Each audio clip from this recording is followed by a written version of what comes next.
இன்னும் ஆட்டம் ஆடுறான் பார்த்தியா ஐயா, அவன் ஆட வைக்கிறான். எப்படி ஆடினவே பாரு, உட்காந்துருக்கான் பார்த்தியா ஐயா, அடக்கி வச்சுவிட்டான்.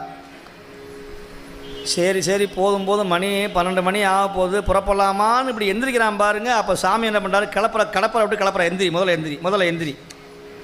ஓட்டு வித்தால் யார் ஒருவர், அப்படி போகிற ஆளை பிடிக்காத, கோ கோ கோ, கிளம்பு. இன்னும் நீ எத்தனையோ பிறவி பன்றியாய், கழுதையாய், பேயாய், கணங்களாய் பிறந்து அப்புறம்தான் எங்கள் அப்பன்ட்ட வருவே, உன்னால் கேட்க முடியாது, போடா. திருமுறையை கேட்டால் ஒன்றா காது ரெண்டும் அடைக்கும், என்னமோ கசக்கும். அப்படின்னு என்ன அர்த்தம், உனக்கு இன்னும் எத்தனையோ ஜென்மம் பிறவி இருக்குன்னு அர்த்தம்.